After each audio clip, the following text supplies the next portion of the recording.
Hello guys, welcome to this new session. We will continue develop our and language. So in this session we will treat the constructor or initializers. The constructor, it will build our object. So when we call the constructor, the method or the initializer, it will be run before returning the object. So let's go to the instantiation. You see here we have person with two arguments, test and 20, and we set two properties, name and age, with respectively name and age. And when we call the constructor, when we call the object class, the initializer will be called automatically, and then it will return the object person. So we will treat the initializer as a normal method, but it will just return a object. So let's see, we have here a class declaration, and you see here we have the initializer is a normal method. So let's see, we will treat initializer as a normal method as like it and other methods. So as you see, this is the bytecode, and for the content or the bytecode of the initializer method, you will see something like we have the get local just to get the current object, and we will set the property name with the constant that on the parameter name. And also we get another time the get local to get the instance object, and then we will set the property age with the value on the stack. So you see this, I did it with a different color because I want to tell you that every initializer or constructor, it will have always these 3 bytecodes at the end. Because remember, initializer, it should return the instance. So that's what I did. After each ending of the initializer, I will emit 2 bytes, get local 0, so that's it refers to the current object, and then we return that object to the stack. So let's jump right to the code and implement that initializer. So the initializer, its purpose, it's to initialize our instance. So let's go to compiler.c, and I will go to function type, and I will add a new type called type initializer, and I will go to method because initializer will be treated as method. So here I will add to a variable that holds the type of the function. So basically, as default, it will hold type method, and I will pass to it type, and I will change that. Also, I need to have the previous token, and previous token is processed. So I need to check one more thing. If name length equal 4, and I will compare the name start with init. So our initializer always, or the constructor always, it has the name in it, and if they are equal, so then I will change the type to be a type initializer. So one more things, I will add one more thing. So in this function,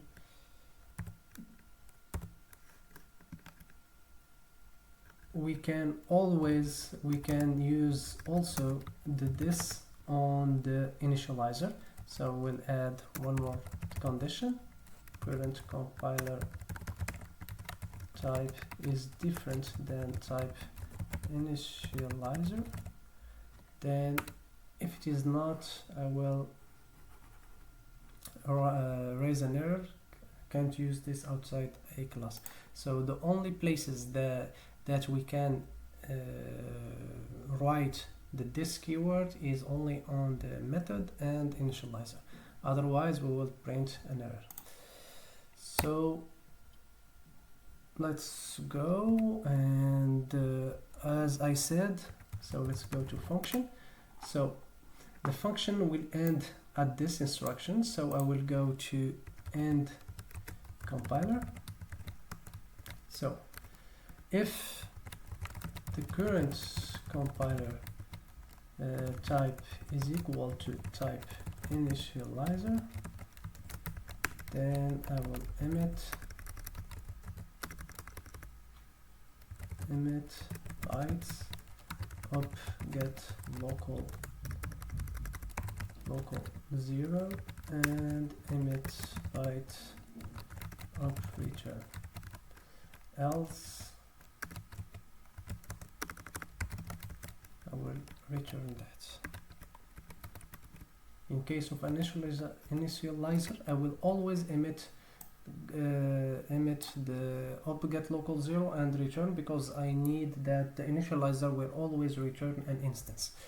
So let's make that, let's encapsulate that in a function, emit return.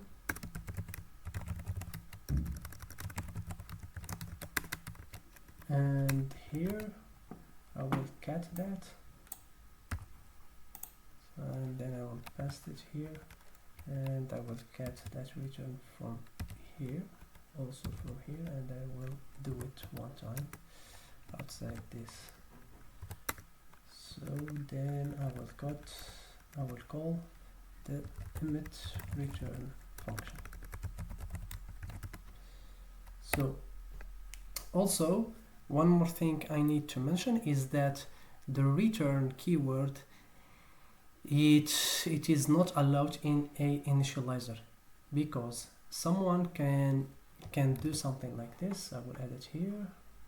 So someone can make something like this, and let's do age is 10, and it will return a 10.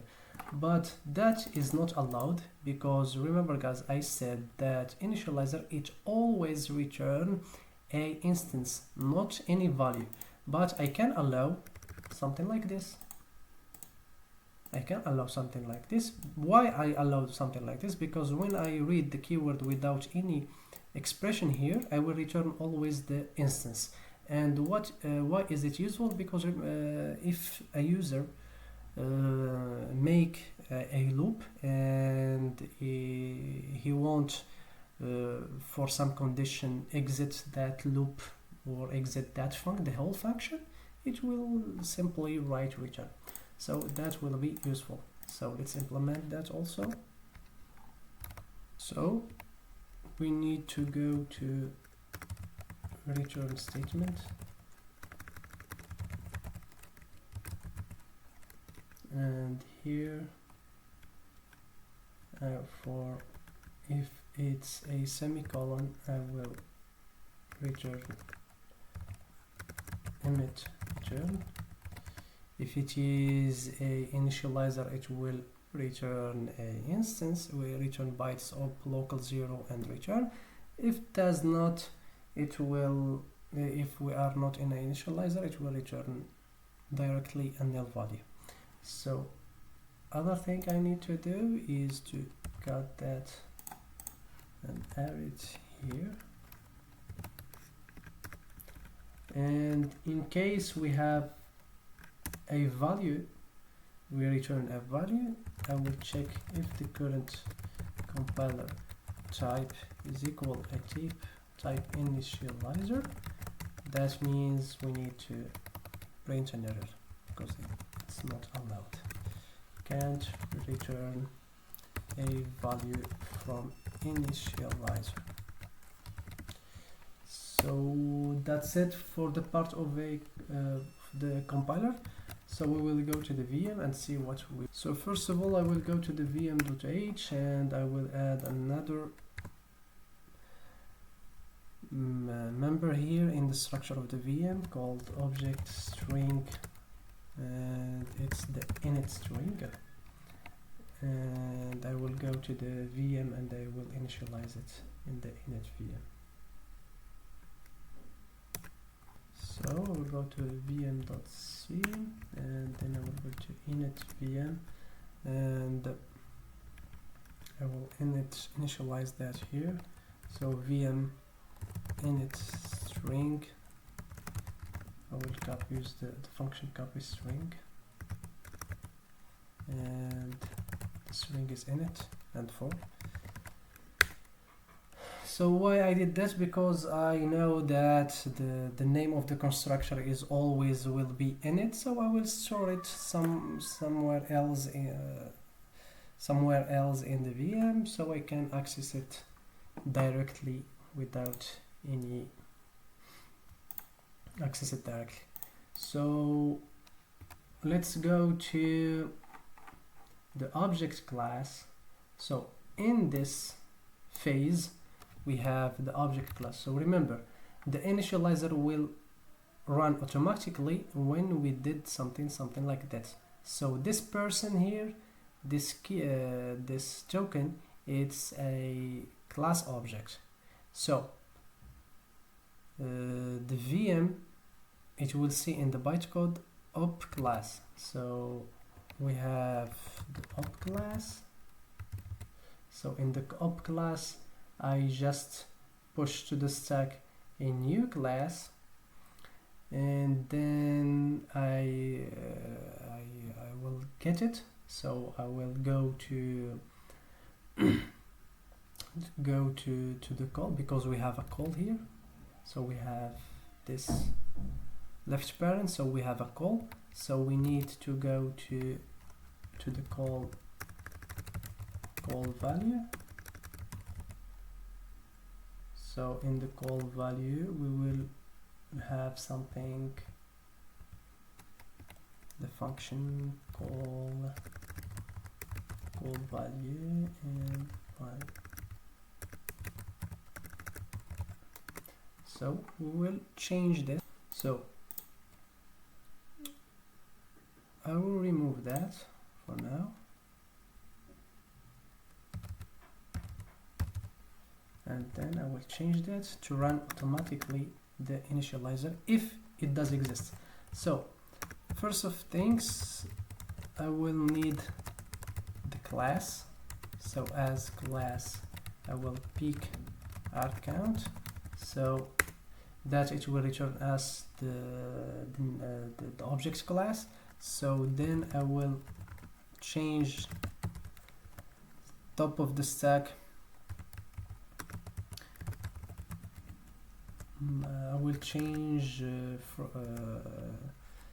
from minus argument -1 from the top of the stack, and then I will put an instance there, new instance, because I need to put at the position where the object class exists. So the object class exists on the stack at the position minus argument -1. So I will change it to be an instance, and then what I will do is to make a variable initializer, and then I will check if the class has that method, vm init string. And if it has that function in the method, the hash table, I will load it in the variable initializer, so I can call it later.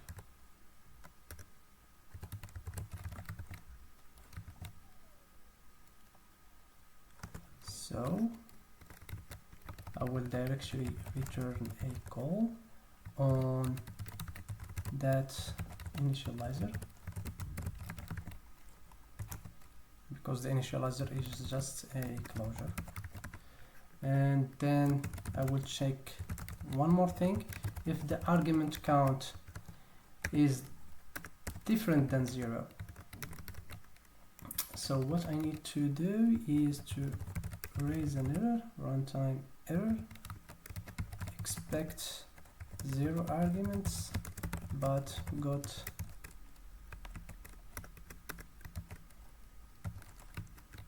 this argument. Why is that? So let's make a situation. So let's say that the class person doesn't have any initializer. So, and some user do something like this: var person equal person, and it pass an argument. So let's say that. So it doesn't have, the class doesn't have any method called initializer. So I will check if the argument count is different than 0. So in this case we have one argument, it's different than 0. So I should run an error, because this call will not happen because we don't have any initializer with any arguments. So let's remove that. Okay.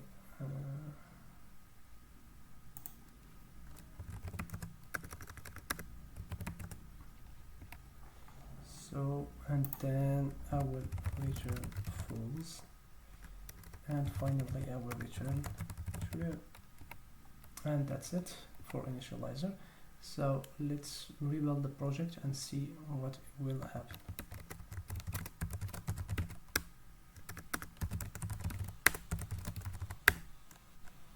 Okay, so we compile C. Okay, compiler.c. So I will go to function type. So it's initializer.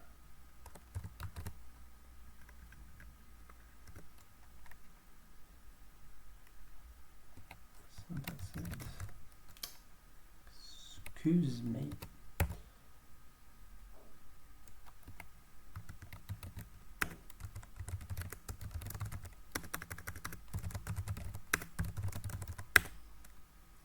So everything is good. So let's go to our sample and let's rebuild a new sample.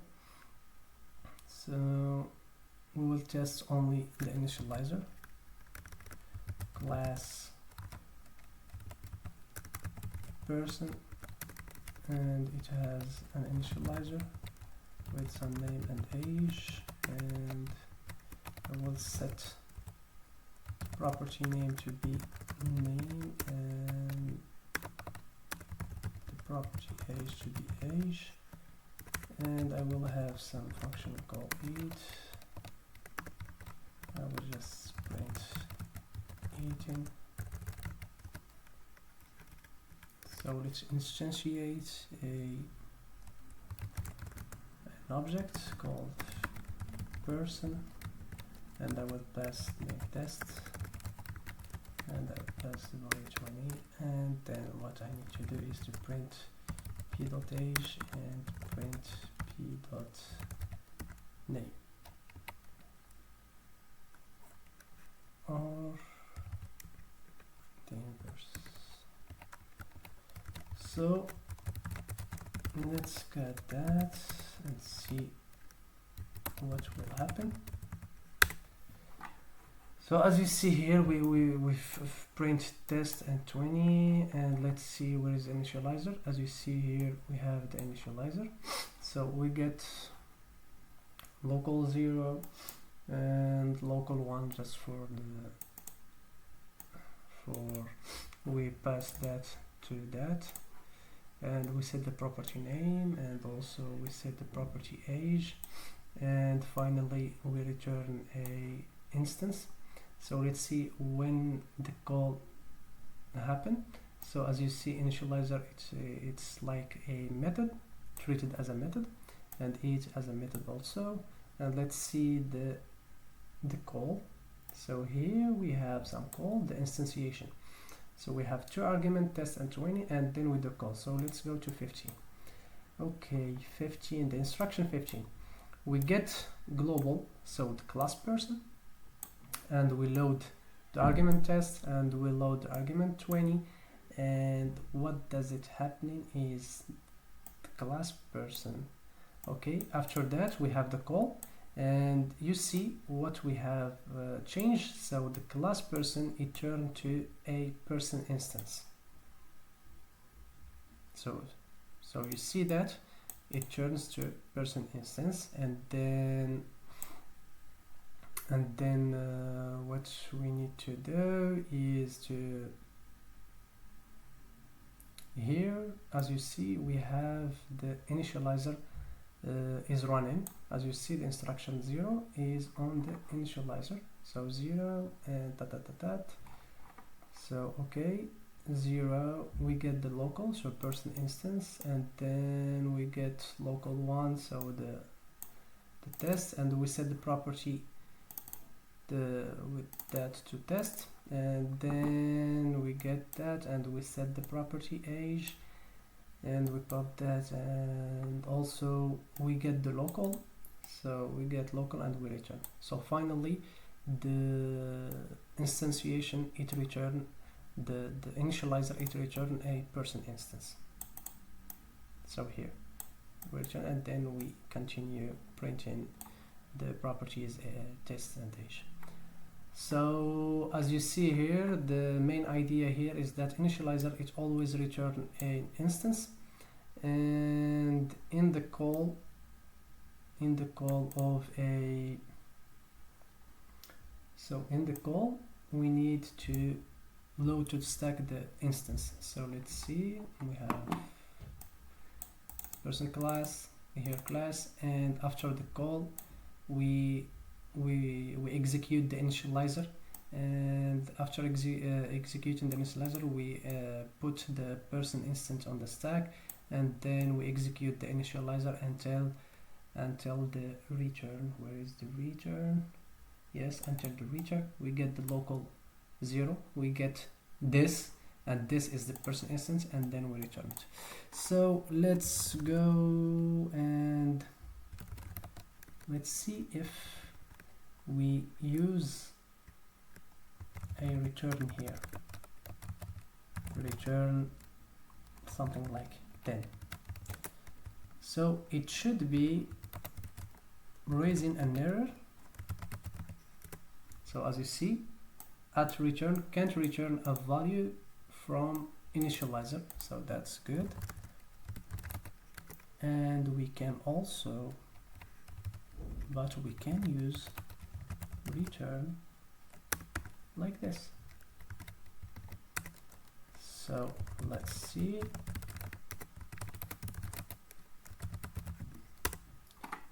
So as you see here, we have the error undefined property because we return before we set the property this. So as you see here, we have a return. So whenever the time we have a return, we always return the instance. We get the local at 0, and I have a trust on the VM that the local 0 should be an instance. So then I will return that. So let's do something like this. Print my name is plus p.name, and I will print the age after that. I will print a new line. I will change my name. p.name will be new name, and I will change my age to be 30, and I will print p.name and print p.age, and I will say my new name is, and age is that. So that's good. So let's run p.eat, and let's go to comment.h and comment this debug. So let's rebuild the project. Clear. Let's cut the example. Okay, what's happening? So it's a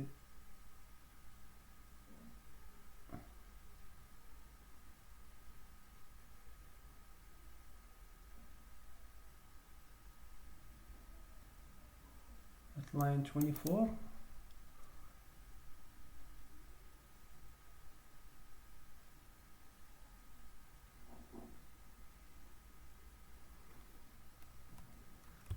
So there is this.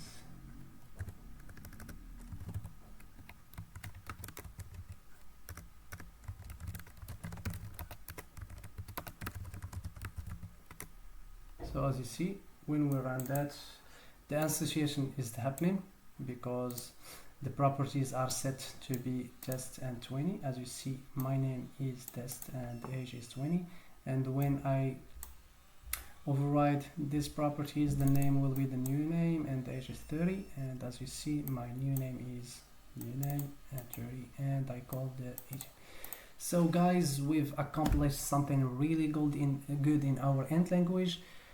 We've so far developed how to declare classes and how to define methods and how to instantiate objects and how to add properties and how to call methods. And now we've accomplished how to initialize our objects by calling automatically the initializer or the constructor after each instantiation of an object. So we have accomplished something really good. So see you guys in other session to treat other concepts of OOP. See you guys.